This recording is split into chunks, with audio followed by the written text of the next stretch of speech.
ते वाट पाहून होते आणि तुम्ही तेच केलं।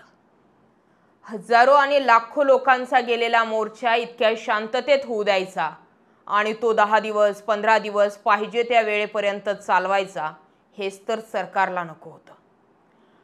वाट पाहून होते कधी तुम्ही हातात दगड घेतात, वाट पाहून होते कधी तुम्ही चिडतात, वाट पाहून होते कधी तुम्ही कुणावर हल्ला करतात, वाट पाहून होते तुम्ही कायदा आणि सुव्यवस्थेचा प्रश्न कधी हातात घेतात।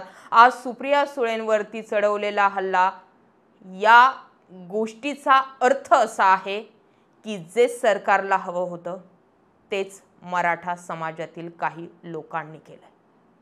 खूप मोठा ट्रॅप जो आहे तो या आंदोलनाभोवती लावला गेलेला आहे, याची माहिती असताना सुद्धा आज जे घडलंय त्यामुळे पुढचं सगळं वातावरण फिरणार आहे। मनोज जरांगेंनी आंदोलनाला निघण्या अगोदर सांगितलं होतं, लक्षात घ्या, जे दगड हातात घेतील, जाळपोळ करतील किंवा जे ॲग्रेसिव्ह होतील ते आपले नाहीच, हे त्यांचेच लोक असतील, या भावनेनं चला।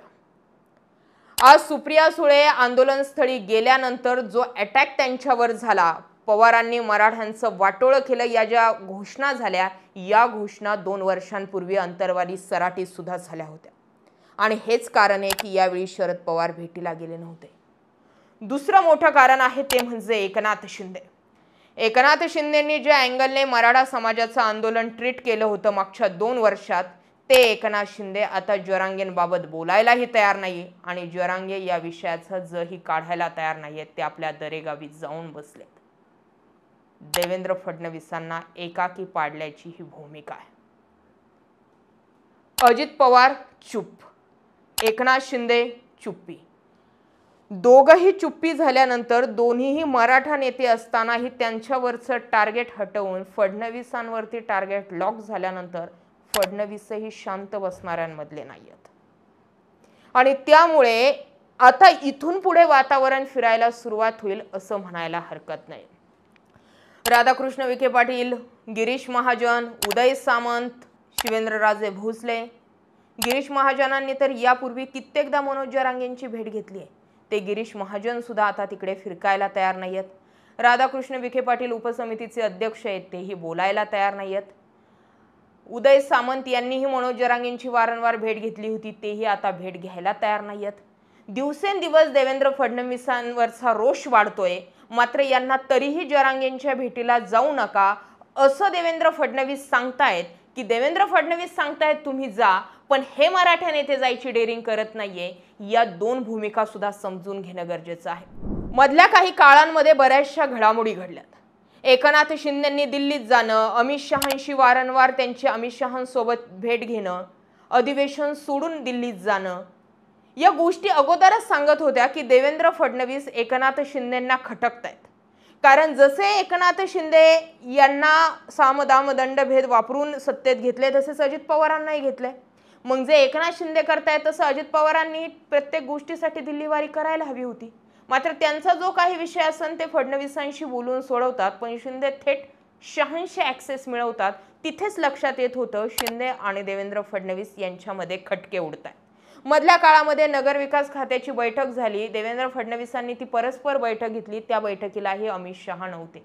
तिथेही अंदाज येत होता की खटके उडतायत। मुंबई महापालिकेवरूनही लक्षात येत आहे की खटके उडतायत। राज ठाकरे आणि उद्धव ठाकरे यांची एकी होईल आणि ही युती जर झाली तर परिणाम चुकीचे असतील, ही युती फोडता येऊ शकते हे शिंदेंना कळतंय, पण त्यासाठी फडणवीसांनी त्यांची ताकद वापरणं गरजेचं आहे। मात्र फडणवीसांनी उद्धव ठाकरे आणि राज ठाकरेंसोबतचे रिलेशन चांगले सुधारवलेत, म्हणजे शिंदेंची कोंडी होत होती।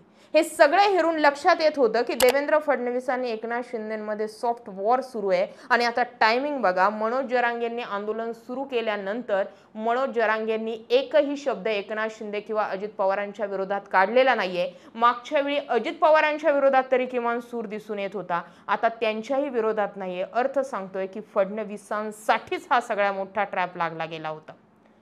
मागणीमध्ये, आरक्षणामध्ये किंवा आंदोलनामध्ये कुठल्याही प्रकारची कुचकामी भूमिका आहे किंवा राजकारण आहे किंवा मनोज जरांगे त्यांच्या आंदोलनाच्या मागणीशी प्रामाणिक नाहीये असा याचा मुळीच अर्थ होत नाही। सगळा अर्थ एवढाच आहे की सध्याचा जो मराठा आरक्षणाचा खेळ आहे तो देवेंद्र फडणवीसांमुळे थांबलेला आहे, हे नरेटिव्ह परसेप्शन बिल्ड झाले। यामागची सत्यता काय ही भूमिका दुसरी असली तरी सुद्धा देवेंद्र फडणवीस महाराष्ट्राचे मुख्यमंत्री आहेत आणि मनोज जरांगेंनी सुरुवातीपासून अगदी अंतरवाली सराटीत झालेल्या लाठीचार्ज पासून तर आतापर्यंत देवेंद्र फडणवीस सोडून दुसरं कुणालाही टार्गेट केलेलं नाहीये। मुख्यमंत्री पदावर असलेल्या व्यक्तीवरती जर शिवराळ भाषेचा वापर झाला आहे तर ती व्यक्तीचा सुद्धा इगो दुखावला गेलेला असणारच आहे आणि हाच दुखावलेला इगो जो आहे तो जरांगे आणि आंदोलकांना चेवताळण्यासाठी भाग पाडतोय असं म्हणायला हरकत नाहीये।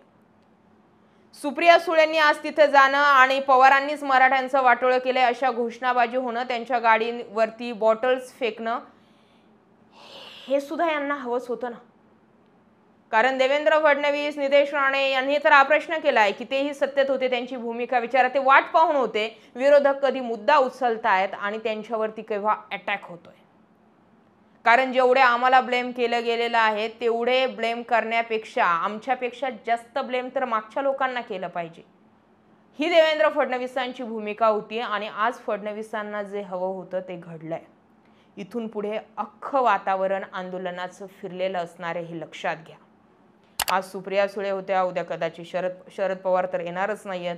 उद्धव ठाकरेंनी फोनवरूनच संवाद साधणं सोयीस्कर ठरवलंय आणि देवेंद्र फडणवीस तर आता त्यांना कारण भेटलंय की मी तिथे गेलो तर समाजाच्या भावना लक्षात घेता अटॅक होऊ शकतो किंवा आंदोलन आणखी चिघळू शकतं, म्हणून मी तिथे जात नाही। कारण आपल्या लोकांनी त्यांना दिलंय, हे कारण द्यायला नको होतं। ही खूप मोठी चूक जी आहे ती आज झालेली आहे। पण लक्षात घ्या, देवेंद्र फडणवीसांना एकटं पाडून जो ट्रॅप त्यांच्यावरती राजकीय नेत्यांनी सुद्धा लावलेला आहे त्याचा सुद्धा बरोबरीने हिशोब करतील कदाचित देवेंद्र फडणवीस, पण जर हा विषय योग्यरित्या हाताळता आला तरच। त्याशिवाय देवेंद्र फडणवीसांना हे आंदोलन आणि आपल्या भोवती लावला गेलेला ट्रॅप हाताळता येणार नाही। कसं पाहता या मुद्द्याकडे कमेंट सेक्शनमध्ये जरूर व्यक्त व्हा। जय महाराष्ट्र।